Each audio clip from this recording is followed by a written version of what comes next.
दुनिया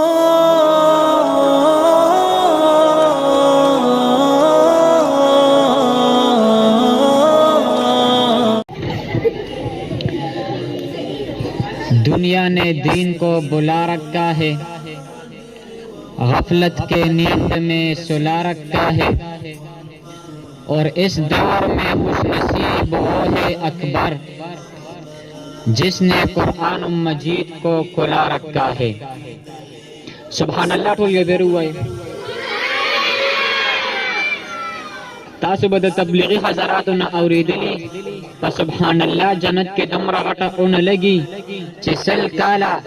यो अरबी us the अगा उन लांद मंड उई द अगा उन सूर न खत्मी हुआ सुभान अल्लाह। और आवाज दमरा गटा उन न लगी चुमरा गटा उन लगी बजन्नत के द अगा उन लांद चुमरा ज़ेरालो दान द पसुल के शुवा सुभान अल्लाह। चंद गुजारिशात द कुरान पर अजमत पांदस्ता सुमखी तके हौदल गालम खुदागे नमख किस्ता सु द टोलो तवज्जो गालम तवज्जो मुस्ता टोल तवज्जो करे हां। उन्वान दे अजमत कुरान द टोलो द पहला माता दे किताब ना तपोस उको ओ किताब स्थानुम सदे दे किताब में तो जवाब राको कुरान मजीद ज़मानुम कुरान मजीद दे माता दे कुरान न तपोसो को दुनिया तसद पारा नाजिल शेवे कुरान जवाब राको हुदल लिन्नास द इंसानानो द हिदायत द पारा नाजिल शेवे मादा कुरान न तपोसो को द चा तरफ न रागले कुरान जवाब राको तंजीलुम मिन रब्बिल आलमीन ज़द रब्बुल आलमीन द तरफ न नाजिल शेवे मादा कुरान न तपोसो को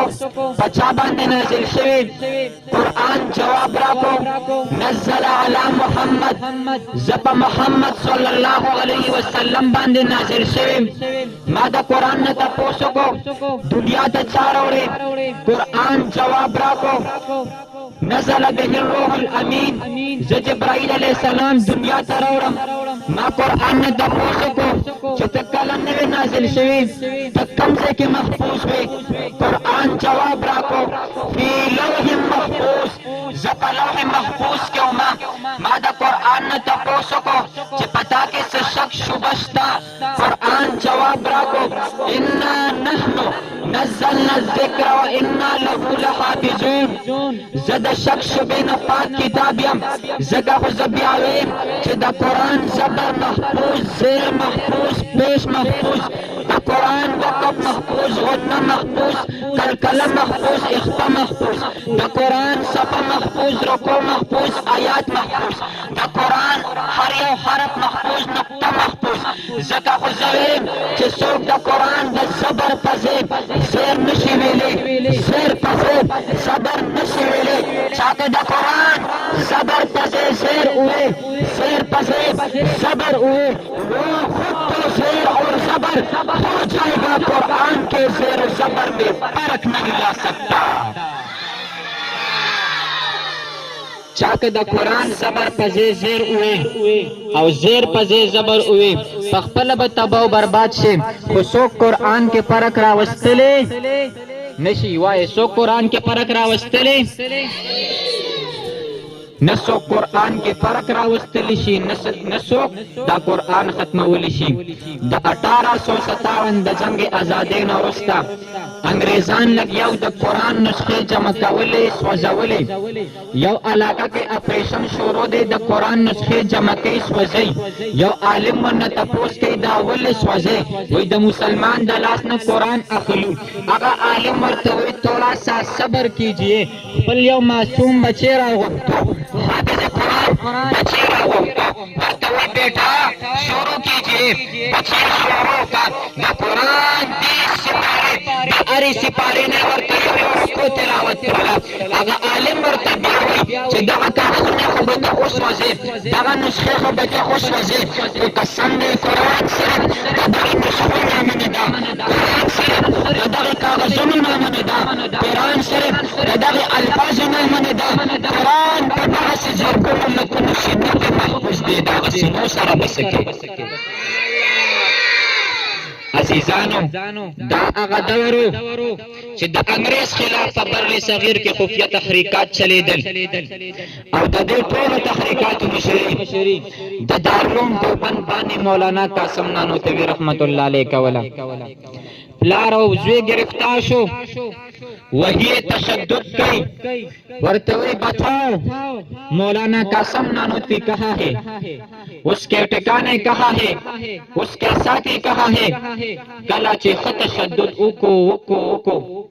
دا عالم ورته وی در او به خیم خو زما یو شرط دی ورته وی څه شرط دی دا خپل حافظ قرآن معصوم بچے ورته یادی وی دا زما د مخې شهید کا عزیزانو انګریز ډیر مکار قوم دی هغه معصوم بچے ورته شهید کو بیا ورته وی اوس وایه کنه اسې تاسو نه تپوس کوم د هغه عالم مخې ته چې بچې قتل کېدو په زړه به یې څه تېر شوي دوی ناقدري ونه کې قسم دی دین دغسې په اسانه نه دی راغلی د دې دپاره د ډېرو پلارانو مخې ته بچې قتل شوي دي ډېر نامې ګونډه شوي دي ډېر عزتونه تار شوي دي ډېر بچې یتیمان شوي دي ناقدري ونه کې ګینې قسم دی بیا به د هغې خلکو لاسونه یو زما او ستا به ګرېوان وي د قیامت په ورځ باندې ورته وی اوس وایه کنه شرط خو دې پوره شو دی ورته وی اوس خو بالکل نشي کېدی انګریز ورته وی ولې نشي کېدی عالم ورته وی در اوسه پورې دا یره را سره وه هسې نه په ظلم تشدد سره ما شهید کې زما بچې د دغې خونین منظر نه ونه یېرېږي هغه درته څه حالات در بیان نه کړي هغه یره مې اوس ختمه شوله اوس که مې بدن 100 ټوکرې کولی شي 200 ټوکرې که خو انشاءالله یو حل به درته ونه ویمه وی اوس که مې بدن 100 ټوکرې کولی شي 200 ټوکرې که خو انشاءالله یو حل به درته ونه ویمه دا انګریز ورته اخره کې وی یار اخر وجه څه ده چې ته دومره کلکې په خپل ایمان باندې دی ورته وی زما په سینه کې ایمان دی زما ایمان او اسلام ما ته د دې خبرې اجازت نه راکوي چې زه د مسلمانانو سره غدر او غداري وکړم هغه اواز کې خبرو کې الله داسې اثر واچولو چې دا انګریز تفتیشي دا لیونی شو دا به چغه وهلې اسپتال کې به ډاکټر ورته راغی دنه تپوس کوي تا ته ټینشن څه دی تکلیف څه دی مسله څه ده خو دې یو خبره کوي دی وایي وټ از د ایمان څه شی دی اسلام څه شی دی ده ته پته نه وه ایمان د هغه حرارت نوم دی مشرکین مکه د بلال په سینه کې د احد ناره خاموش کول غوښتل لیکن هغه د ایمان حرارت چې د احد ناره د ظلم تشدد باوجود د هزار استلام ایمان د هغه حرارت نوم دی خو بیا بار قبلوي د ایمان حرارت نه ختمېږي سمیه بدن 2 ټوکړه شو د ایمان حرارت ختم نه شوی شیخ الاسلام مولانا حسین احمد مدني دارالعلوم دیوبند خپل کفن پرخت راواغېسته انګریز جشن حاضري ده مولانا احمد علي لاهوري ورته وایي حضرت فتوا بدل دیجیے اور ورته جواب ورکوي فتوا بدل جائے گا خدا کے قسم ایمان بدل جائے گا ایمان د هغه حرارت نوم دی مولانا حسین احمد مدني دارالعلوم دیوبند ایمان د هغه حرارت نوم دی شیخ الاسلام مولانا احمد علي لاهوري د وخت حکمران په یخه یخنۍ باندې بوډا کمزوری جسم روره باندې سمبولی دی بدن کار پرېښودو دې سرکاري افسر ورته تپوس کوي احمد علي بتا کیا حال ہے اور ورته جواب ورکوي خدا کی قسم ابھی تک جسم تو ٹھنڈا ہو چکا ہے مگر ایمان کی حرارت اور بھی زیادہ ہو چکا ہے